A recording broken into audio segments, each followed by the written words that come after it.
Donc, Erev Tov. Nous avons décidé d'étudier Ah, c'est en français. la Megillah de Echa et Echa en français. quelques remarques préliminaires avant d'aborder un des chapitres. D'abord, il faut savoir que quand on étudie un texte de la Bible, il y a deux objectifs qui ne sont pas du tout dans la portée facile de chacun de nous.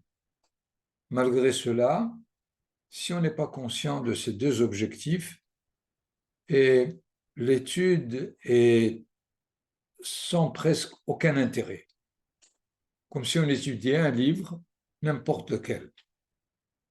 Premier objectif, c'est de comprendre le texte. Quelle est la difficulté?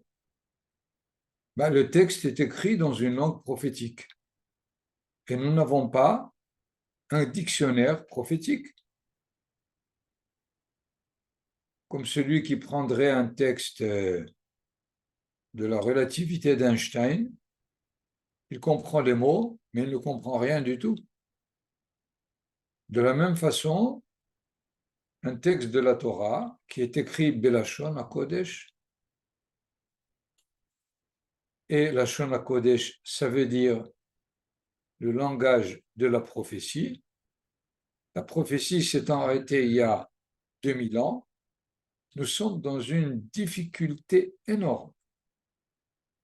Quand on n'est pas conscient de ça, on prend le texte biblique comme un texte écrit en hébreu, qui est sous les règles de grammaire et de syntaxe, etc., et peut-être de comparaison avec d'autres textes.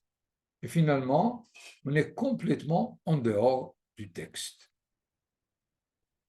Après avoir compris ce que le texte nous décrit, deuxième objectif, quel est le message qui concerne le lecteur aujourd'hui?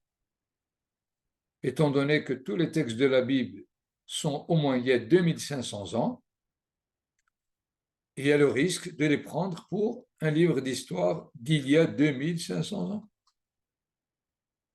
Et c'est là un deuxième écueil, si je peux dire, de savoir en quoi Megillat Echa, puisqu'elle nous concerne, et nous apporte aujourd'hui un message quelconque dans l'état, dans la situation où nous nous trouvons. Voilà donc la première remarque concernant les textes eux-mêmes, les textes bibliques.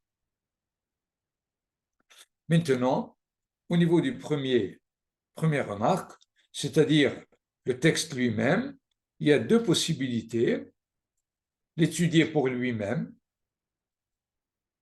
ou bien l'étudier dans une méthode comparative, c'est-à-dire le mettre en comparaison avec d'autres livres de la Bible, des sources talmudiques, etc. Évidemment, dans notre cas, nous allons nous restreindre dans la cellule tellement particulière, celle de comprendre qu'est-ce que le texte veut, qu'est-ce qu'il nous décrit. Si on a le temps, on pourra probablement aussi le confronter avec d'autres textes traditionnels. Voilà la Megillah de Echa, qui est une élégie. Elle fait partie des 5 rouleaux qui sont Megillat Ruth, Megillat Esther, Kohelet, Shir HaShirim et Echa. Elle fait exception à partir d'une remarque très importante d'ailleurs pour la comprendre, c'est que Shir HaShirim Asher Shlomo, qu'est-ce qu'il a écrit? Shlomo. Vahi bimei shevot hashoftim, nous savons que ce n'est pas ni le temps de Yehoshua, ni le temps de David, c'est au temps des juges. C'est bien localisé. Vahi bimei Hashverosh, c'est clair et net. Divrei Kohelet ben David melech birushalayim, plus ou moins on se trouve dans le roi de Yerushalayim qui pouvait réunir tout le monde, donc ça doit être Shlomo HaMelech. Mais Megillat Echa, qui est-ce qu'il a écrit? Quand est-ce qu'elle a été écrite? Dans le texte, nous n'avons aucune indication. On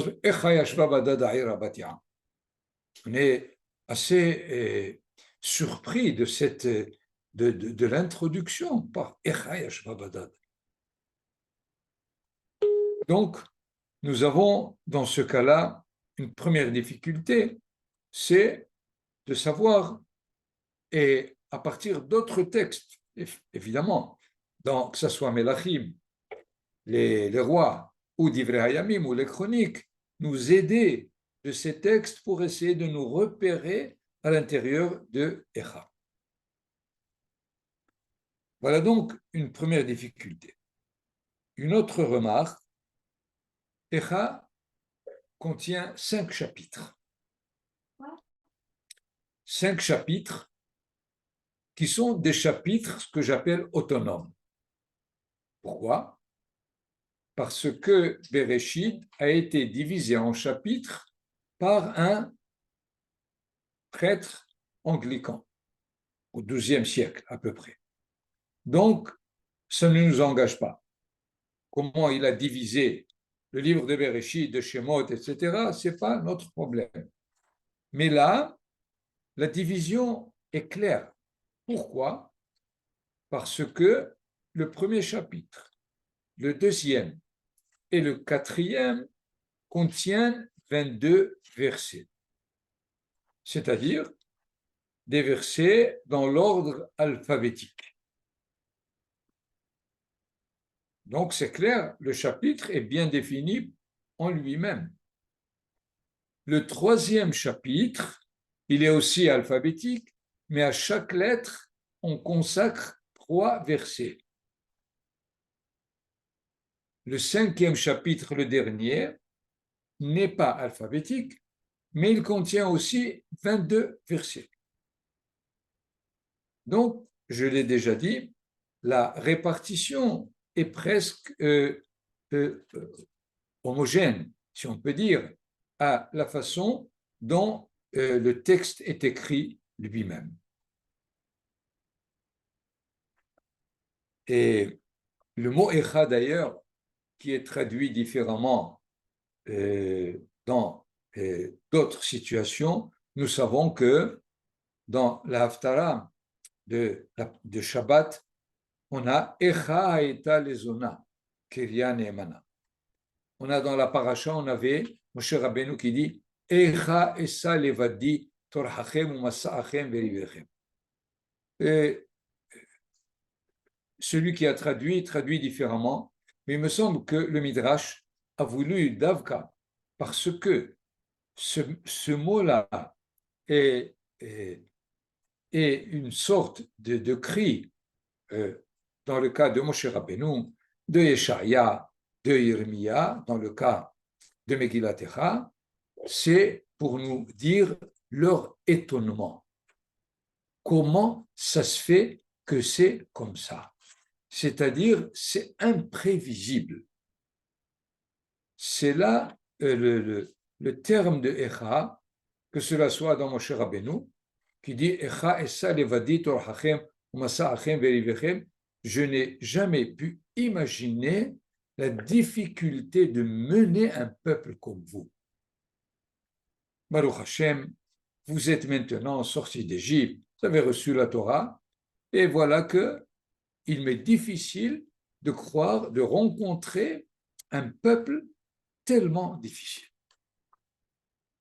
De la même façon, Yeshaya, qui dit Echa haeta lezona kiria neemana, comment tu as pu passer d'une extrémité à l'autre? Tu étais une cité tellement confiante, tellement loyale, tellement sage, et tu es devenu exactement l'inverse. Ça l'étonne. Il ne comprend pas le passage. De la même façon, Yermia, dans Megillat Echa, on va le voir, il est complètement désemparé. Il ne peut pas s'imaginer que le peuple d'Israël est arrivé tellement bas pour avoir supporté l'exil, le, euh, la destruction du temple, avant cela, des années de siège, la famine, tout ce qui s'est passé. C'est pour cela qu'il commence par le mot Echa, c'est-à-dire comment est-ce possible. Il lui est difficile de digérer le fait que le peuple d'Israël soit arrivé là où il est. Et à la limite, toute notre histoire, c'est un grand Echa. Du bon côté et du mauvais côté. Aujourd'hui, si on veut maintenant revenir à notre siècle, comment la Shoah s'est passée? Mais ce n'est pas réel. C'est écrit nulle part. Qui est-ce qui a supporté un dégât comme celui-là? Par ailleurs, Echa, la déclaration de l'indépendance de l'État d'Israël 3 ans, 4 ans après le désastre. On est obligé de nous rendre compte de l'ampleur des événements qui se passent pour ne pas les rater, pour ne pas les minimiser, pour ne pas dire bah, c'est ce qui se passe pour tous les peuples. Pas du tout. Parce que chaque moment porte avec lui un message, un enseignement de base. Et si on ne le dégage pas, c'est dommage, on l'a raté, tout simplement.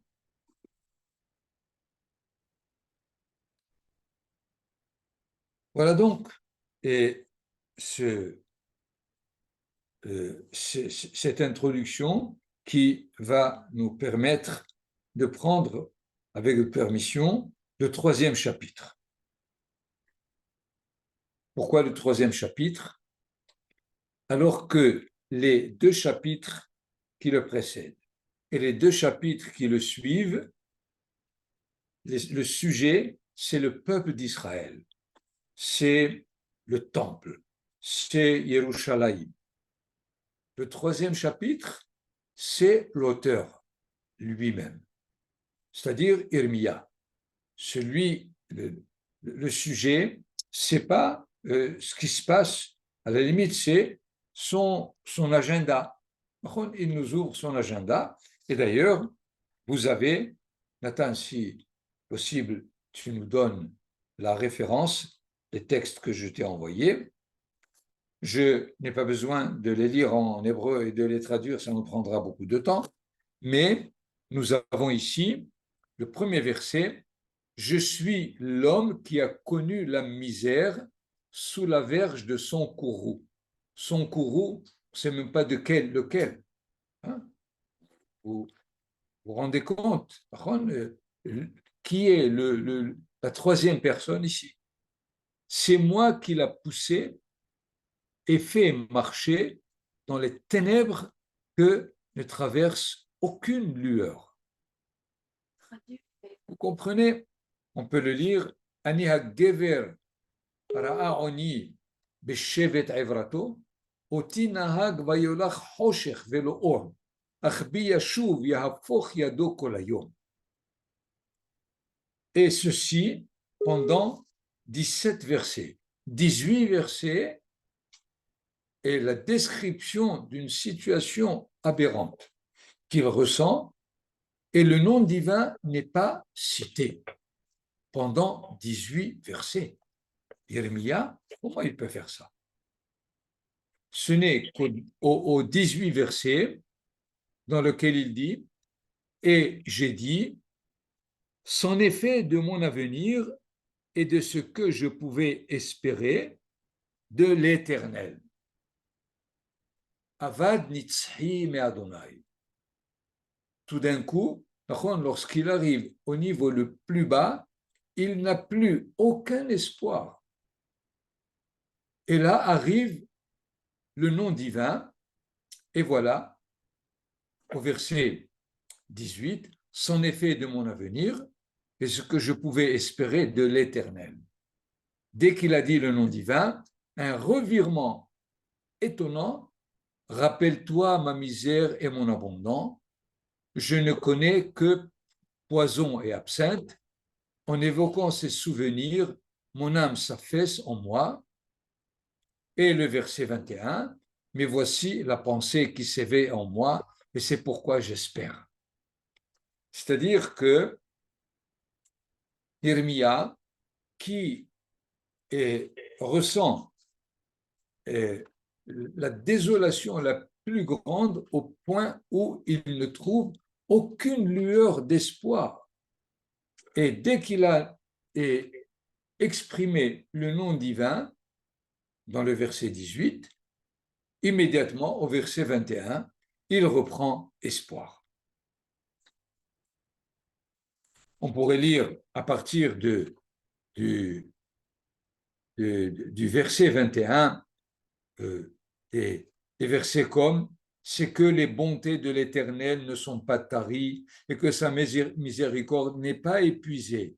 Elle se renouvelle chaque matin, infinie est ta bienveillance. Hadashim la bekarim, rabba emunatecha, helki amera nafshi, alken ohilo.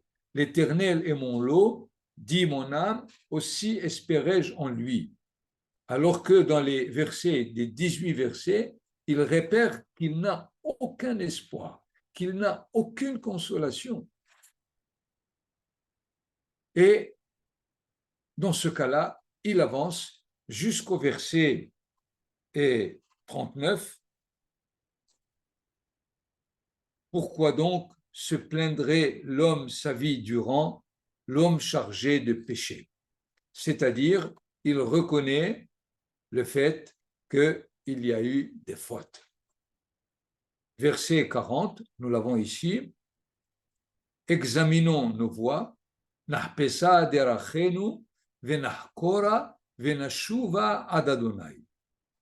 Examinons nos voies, scrutons-les et retournons à l'Éternel. Nissa levavenu el kapayim et nahnu pashanu umarinu. Nous avons failli et désobéi. Et là, il y a un cri, une révolte de Yermia. Ata lo salata. Toi, tu n'as point pardonné. Nous avons crié, nous avons fait notre vidouille, mais toi, tu ne veux pas pardonner. C'est clair.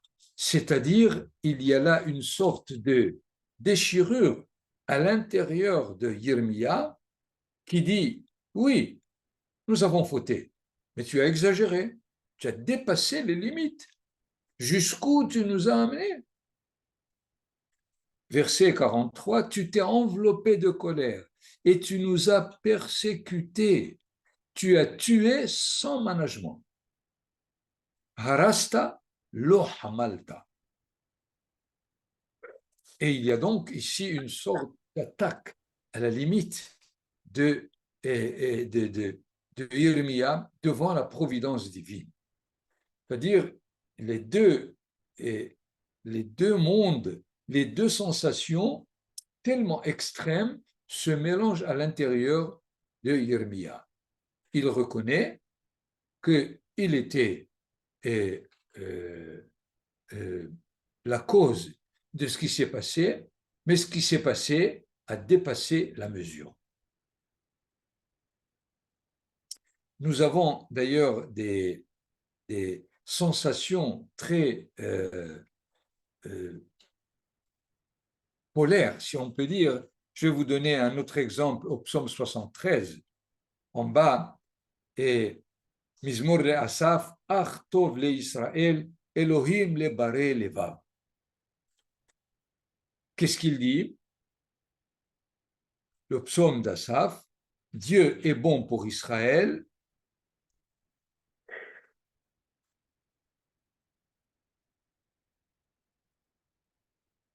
pour ceux qui ont le cœur pur. Va'ani, mais moi, kim'at natayu raglai, ke'ayin shupechu ashurai. Pour moi, cependant, peu s'en faut que mes pieds n'aient bronché, pour un rien, mes pas auraient glissé. Pourquoi? Kikineti baholelim shalom reshaim er'e. Car je portais envie aux insensés, je voyais le bonheur des méchants. C'est-à-dire, Asaph ici décrit le problème classique dans plusieurs textes de la Bible, c'est Racha vetovlo. Les méchants passent une vie bien riche, calme, sans aucun problème, sans issourim. Et alors, ils se trouvent dans cette extrémité du doute le plus complet qu'il a au niveau de la providence divine dans le cas du rachat Vetovlo, du rachat qui se sent très bien. Mais quelques versets plus tard, si nous prenons le chapitre 73 plus tard, au verset 16, je me mis donc à réfléchir pour comprendre la chose. Ce fut une tâche pénible à mes yeux. Et le verset 17, renversement total. Had avoa el mishkeneel avina le'aharita. Jusqu'à ce que, pénétrant dans le sanctuaire de Dieu, je me fusse rendu compte de leur fin. Oui, tu les as mis sur un chemin glissant, tu les précipites dans la ruine. Et finalement, il termine, mais désormais, je resterai toujours avec toi. Tu as saisi ma main droite, Hasta biyadimini, tu me guideras par ton conseil, et finalement, tu me recueilleras avec honneur. C'est-à-dire, nous voyons encore ici l'exemple d'un psaume dans lequel le psalmiste se trouve ballotté entre deux extrémités. Dans un cas, il ne comprend pas la providence divine, mais voilà qu'il lui arrive de se trouver dans le sanctuaire de Hachem et tout d'un coup, les choses deviennent claires. Donc, nous sommes exactement dans cette situation de Yermia qui, pendant plusieurs versets, n'a même pas énoncé le nom divin, mais dès qu'il a formulé, il a été pris immédiatement d'espoir. Premier revirement, mais deuxième revirement, il a des objections contre la providence divine qui est à la limite à exagérer. Donc, nous sommes à côté du verset 42, reprenons le texte. Nous avons failli et désobéi, mais toi, tu n'as point pardonné. Le texte continue dans cette description de la colère divine qui a dépassé toutes les frontières et finalement, au verset 48,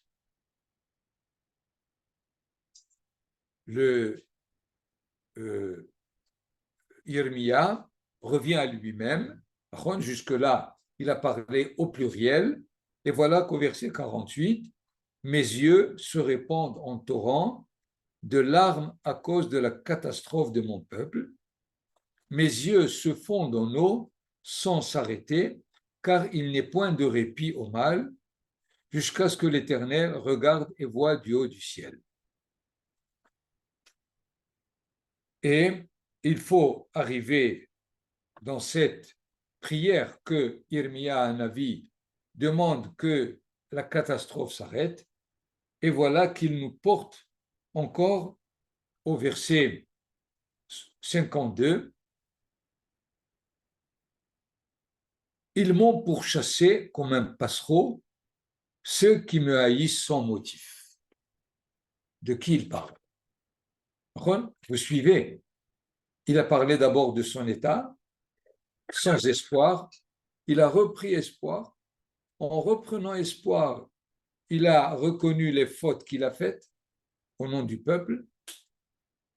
Après avoir reconnu les fautes, il s'est révolté de la catastrophe que Hachem a causée à Israël à cause de ses fautes. Et il demande finalement que cette colère s'arrête, mais il reprend un autre thème qui nous est difficile d'identifier à la limite. Ils m'ont pourchassé comme un passereau, ceux qui me haïssent sans motif. Ils ont confiné ma vie dans la fosse et jeté des pierres sur moi. De qui il s'agit? Avant la destruction du temple? Après la destruction du temple?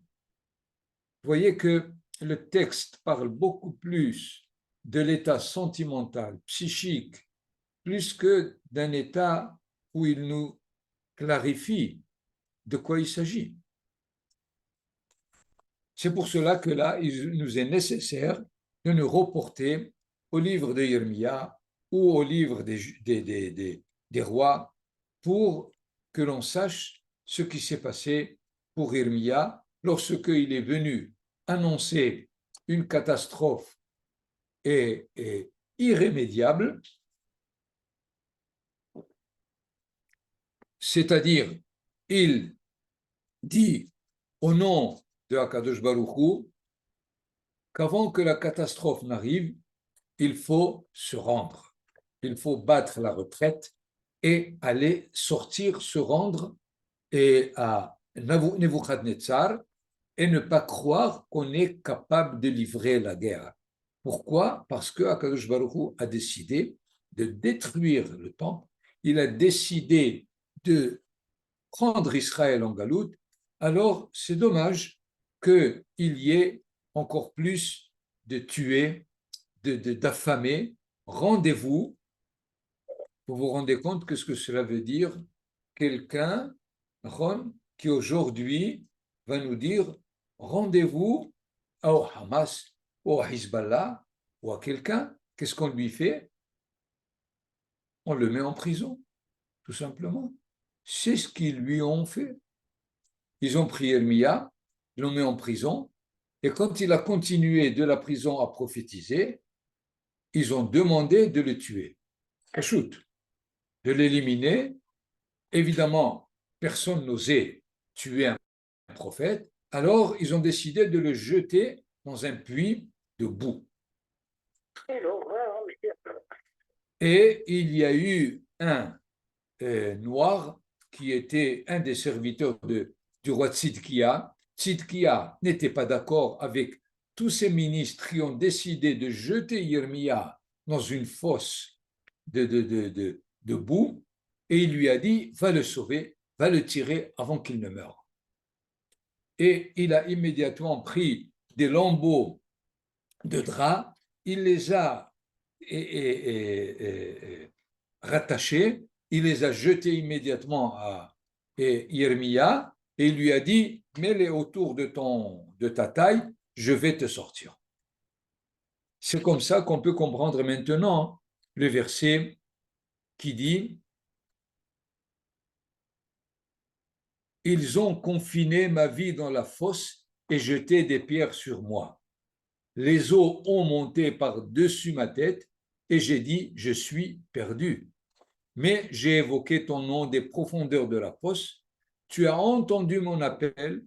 Ne ferme pas ton oreille alors que je supplie pour ma délivrance. Tu es venu près de moi le jour où je t'ai invoqué. Tu as dit, sois sans crainte. C'est-à-dire, et décrit ici finalement, et comme nous l'avons dit, tout le chapitre 3 est consacré à Yermia, n'est pas consacré ni au peuple ni au temple, pour qu'il décrive et tout ce qu'il a traversé pendant 40 ans de prophétie. Il a prophétisé pendant 40 ans Et à la fin des 40 ans, c'est ce qui lui est arrivé. Alors, il rappelle à Akadosh Baruch Hu, tu as pris en main les causes qui me touchent, tu as sauvé ma vie, c'est-à-dire au passé, pour lui dire, continue à le faire. Parce que, après la destruction du temple, il va passer des moments encore plus difficiles qu'avant la destruction du temple. Puisque, un peu d'histoire de la situation, lorsque Nebuchadnezzar détruit le temple, entre parenthèses, ce qu'il ne voulait pas faire. Nebuchadnezzar demandait à Israël de se rendre. S'il se rendait, il aurait laissé le temple sur place. Mais le peuple a voulu livrer la guerre, alors il a dû livrer la guerre. Mais par la suite, étant donné que Nebuchadnezzar ne veut pas la destruction totale, il a nommé Gedalia, le fils de Ahikam, comme responsable de ceux qui sont restés en Israël, à Jérusalem, pour qu'ils continuent à mener une vie normale. Et vous connaissez son Gedalia. Pourquoi? Ceux qui sont restés l'ont tué. Évidemment, ça va être Nebuchadnezzar va être tenu au courant de ce qu'ils ont fait à celui qui l'a nommé. Et il va venir encore une catastrophe. Qu'est-ce qu'il faut faire? Où est-ce qu'il peut partir? S'enfuir en Égypte de Nebuchadnezzar. Et Yirmiya leur dit, ne vous enfuis pas en Égypte, restez ici. Nebuchadnezzar ne vous fera rien du tout, sachez-le. Qu'est-ce qu'ils lui disent? Tu veux notre mort, tu veux notre fin, nous descendons en Égypte. Évidemment, qu'est-ce qu'il peut faire? Il descend avec eux en Égypte. Vous comprenez donc l'histoire de Yermia, c'est, je crois, l'histoire la plus dramatique, tragique qu'un prophète aurait pu passer dans sa vie. Et c'est dans ce sens où le prophète est le modèle de ce qu'Israël est en train de passer. Il n'est pas le seul d'ailleurs. On pourrait prendre Ézéchiel et le trouver exactement dans le même état de Irmia alors qu'il est en Babylonie. Voilà donc ce que j'ai essayé de nous donner l'atmosphère du 3e chapitre et avec les différentes étapes que Irmia nous décrit comme dans son état personnel où il traverse toutes ces situations-là comme à la limite modèle de ceux qui seront certainement dans cette situation, ou bien de son temps, ou bien dans les temps à venir, étant donné que l'exil va retrouver Israël dans des situations comparables.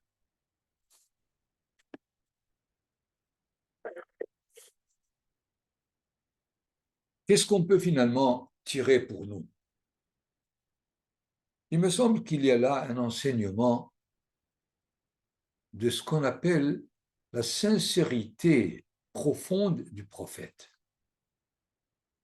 Le prophète peut reconnaître sa faute, mais se révolter contre la providence divine. Il accepte, il reconnaît qu'il n'était pas juste comme il le faut, mais par ailleurs, il ne peut pas supporter cette colère divine. Comme s'il disait à Kadosh Baruch Hu, arrête, ça suffit. C'est une envergure énorme. Nous avons d'ailleurs Et Nathan, donne-moi le dernier texte. Dans le traité de Yoma, les Hachamim disent pourquoi Anshe Knesset Agedola s'appelle Anshe Knesset Agedola, si on peut dire. D'où est venu leur titre? Évidemment, il nous rapporte un certain développement d'un terme qui a été dit par Moshe Rabbeinu. Moshe Rabbeinu, dans la paracha de Ekev, désigne Ha'el Hagadol Hagibor Ve'hanora. Vous savez que c'est comme ça que la Hamida commence. Eloheinu ve'Elohei Avotenu, Elohei Avraham, Elohei Yitzhak ve'Elohei Yaakov, Ha'el Hagadol Hagibor Ve'hanora. 3 qualificatifs. Grand, fort et redoutable. Et le texte nous dit, Irmia, dans un de ses textes, il omet le terme de Nora. Il appelle Ha'el Hagadol Veha Gibor. Et il ne dit pas Nora. Pourquoi? Comment ça se fait? S'il était redoutable, il aurait permis que des étrangers rentrent au Beth Amikdash et fassent ce qu'ils veulent. Comment il peut être décrit comme redoutable alors que la conduite actuelle montre qu'on ne le redoute pas. Daniel, dans l'un de ses chapitres, lui, il dit Ha'el Hagadol ve'Hanora, il ne dit pas Hagibor. Pourquoi? Nochrim mishtabedim bebanav, des étrangers asservissent ses enfants, c'est ça Gibor? C'est pas possible.